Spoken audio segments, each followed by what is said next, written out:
That's nice. This little Task from Kizer, T-A-S-K.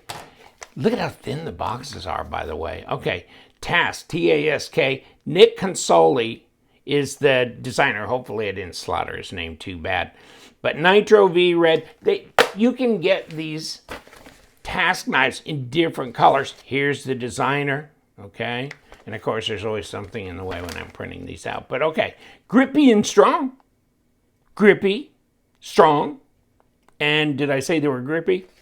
And instead of everyday companion. But I mean, they are so inexpensive. Great to carry around. And, 7.23, so 7.25 inches overall length, sheepsfoot blade. I guess is that Warncliffe or Sheepsfoot? I guess it's more like a sheepsfoot. But here it is. And it's a whole rockin' $59. And need I remind you that this is the clutch lock system. Now, did I ever print anything on about that? Hell no. No, I did. See? Clutch lock. So, yeah, check that out. 5 holes on each side. That gives you 25 adjustable options. There's your clutch bar. And, wow. And they're showing, oh yeah, a little takeoff here, talking about the standoffs and stuff. We're going to look at that because we're going to do a disassembly on this dog. Feels good in the hand. Very fidget friendly. Boom. Bang, bang, whatever. And, oh, let me get my little tape. But, so what, 3-inch blade, something like that? 7.25 overall. Yeah, 3-inch blade at 75 millimeters or something like that. And then about 7.25 overall length, if I keep my tape from jumping off the deal. About 7.2 and 18.3 centimeters. Okay? And I'm sure this is probably about 2.6 to 2.8. Yeah, 2.5 millimeter thick at 0.10 and 0.48 at 12.4 millimeters thick, okay? And definitely got this going on, which is really kind of like the outside of a golf ball almost in a way, isn't it? That dimpled kind of look. And then deep carry pocket clip. I like their clips because they flatten out at the very end, but they go in the pocket really well. And then you've got liners here. They're steel liners that are reinforcing the whole thing, and they're skeletonized so that it doesn't get too heavy. And you've got this little choil here, and you got some dust on there. You got a little choil here. So if you go to sharpen or strop or whatever, yeah, you're in good shape there. And not only did they do this little cutout, which stylistically is interesting, I guess, and kind of makes it look a little spicier, not as bland overall, but they put on the thumb studs because you're not going to get to that little cutaway to be able to flick it that way. But you've got the thumb studs so you can reverse finger flick or thumb flick, however, or just pull back on this and kick it open. You can just do this all day long, right? With the crossbar lock or the clutch lock. So it's a knife to have in a clutch. And yeah, the ergos are fine. Reverse grip, yeah, that's good. And what does it weigh? Are we just going to guess? Let's find out. 100 grams. Boom. So is that going to be under 3 or right at? Let me see. 3.5. Oh, okay. I was off. Woo. I was way off. Now, let's get a piece of paper. Wow. Well, somebody sharpened this one at the factory. I'll take this guy. Whatever the guy that sharpened this knife, I want him to sharpen all my Kizer knives. Actually, pretty much all my Kizer knives are that sharp. Hold on, let me get my drop bear. Nothing left for the drop bear, huh? Nothing left. Okay, whatever. I'm just giving them a hard time. But there you go, clutch lock. Everything's moving around. God only knows. but it feels good in the hand. Yeah, it's small, but it's going to be a nice little easy carry and light enough at 3.5 ounces. And what, 59 bucks? Is that what it was? 59? So grab it from White Mountain and it's 55 or 50, yeah, 54, 55 bucks to the door. Okay, I could see that. Nitro V. People would have been howling for that. Remember when TJ Schwartz, the Perpetua, right? That was done by Mass Drop. Remember back in the Mass Drop days? And the protection for the axis lock expired, right? And so the Perpetua from TJ Schwartz, made by Millet Knives in the US, right? You remember that? And so here we are with a clutch lock, kind of celebrating the end of the axis lock, copyright protection, and then, or patent, whatever. And then here we go with a combination of the Nitro V from the Millet Knife Perpetua, TJ Schwartz design, by the way, and it's kind of reliving that whole thing, isn't it? So that's way cool. I'm pretty happy about that. Now, let's see about taking this thing apart and showing why the clutch lock is way cool. Almost prepared, not really. Almost prepared, but not really. Come on, you. Okay, let's make sure these tops don't unscrew. Okay, we're good. Okay, let us see. And you know what? Let's kick this baby down a little bit closer in. How about that for surgical precision? And so it shouldn't make any difference because, which we go in from this side or that side, because the pivot is D-shaped and the screws come out either side. Okay, if you want to do that, you can do that. You want to do this, you can do this, right? So you got a screw and a screw.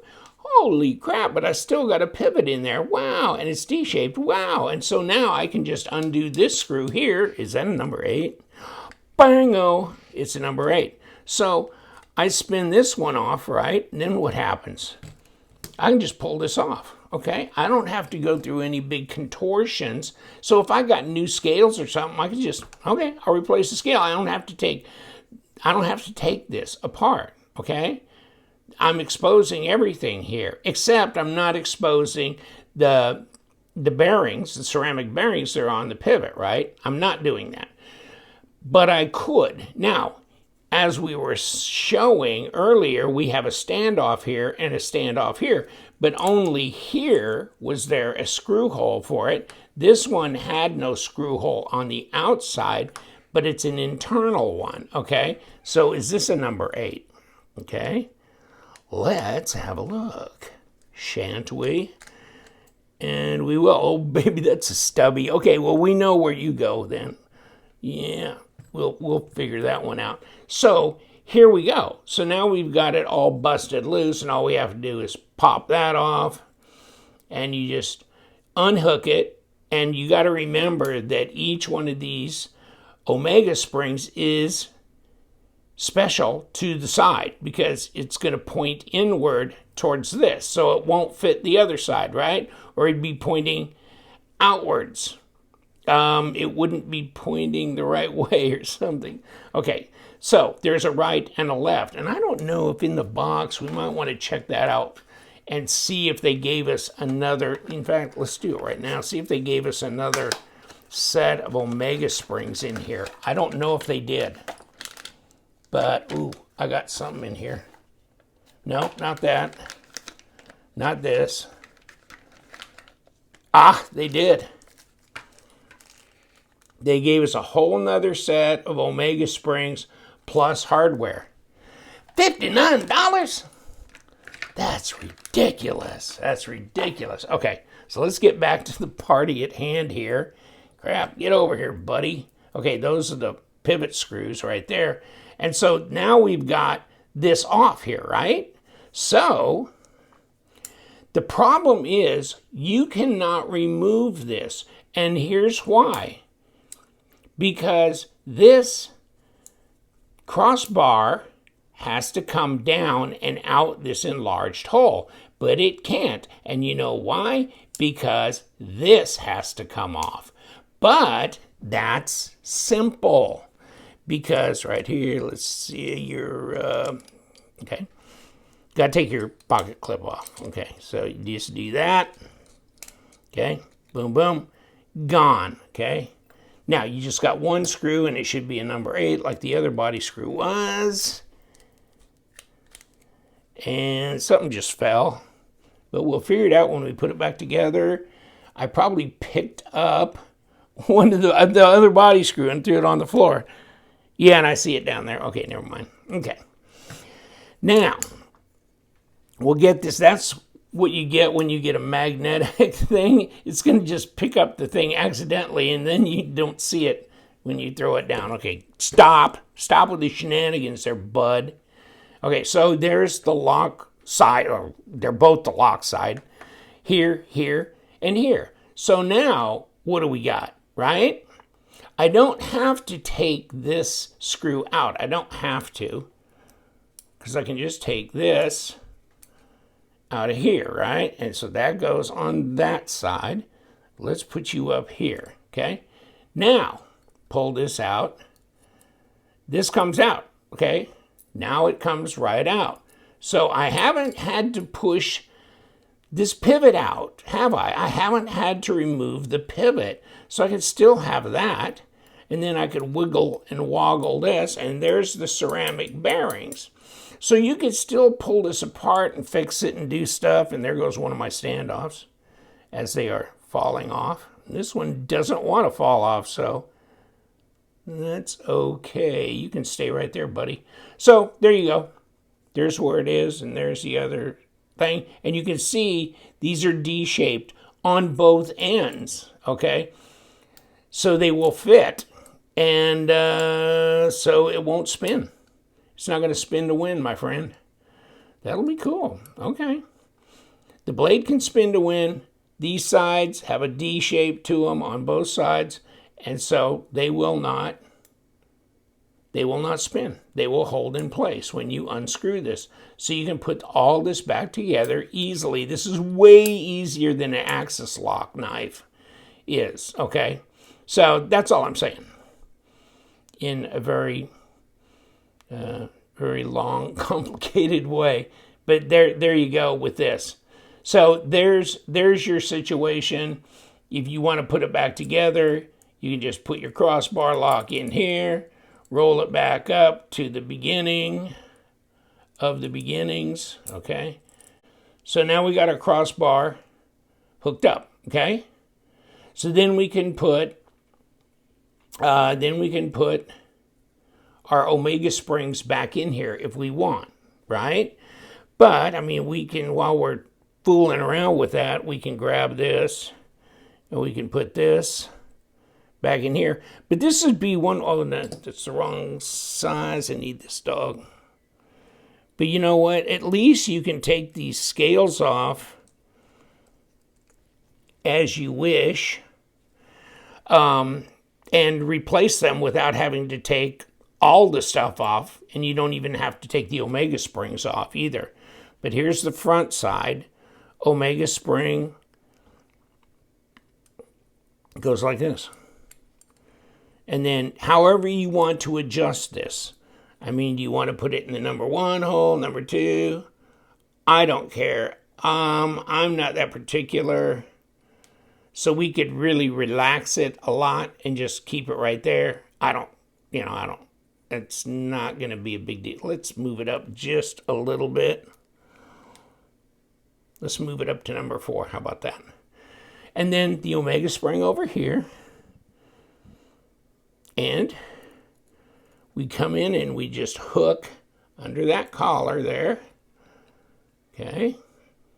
And then, whoop, whoop, whoop. Let me look around the camera. There we go. Okay, hook into the collar.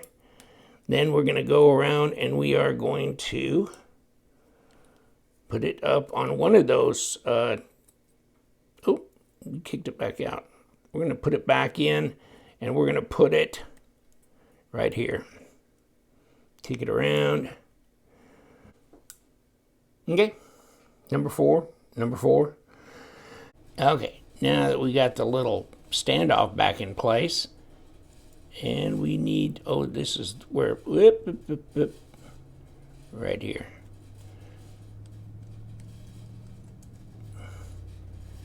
Now, throw these dogs in, and we'll put the pivot screw back on, just like that. And grab it, put it in, and the outside body screw right here, and then we get the other side, back it up to make sure it's going the right way. Put this on, grab this and the body screw, get that up off the floor and put it back in the tail, and we'll be good.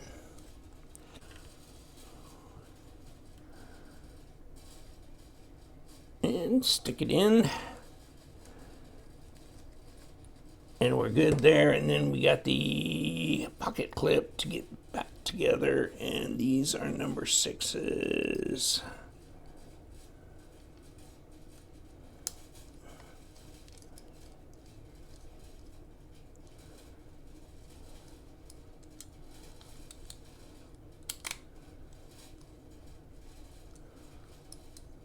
Okay, that's in there. And that's in there. I think we're good. Sure, come on. Okay, we're good. Not a problem. Yep, looks good. And we've got it all put back together. It's the Task from Kizer. I'll give you the link. Also a link to White Mountain in case they have it on there and you want it at a discount or whatever. But check out the Kizer website and check out their Amazon, because they have Amazon knives that are special just for their Amazon store. So check that out as well. And you guys, stay sharp.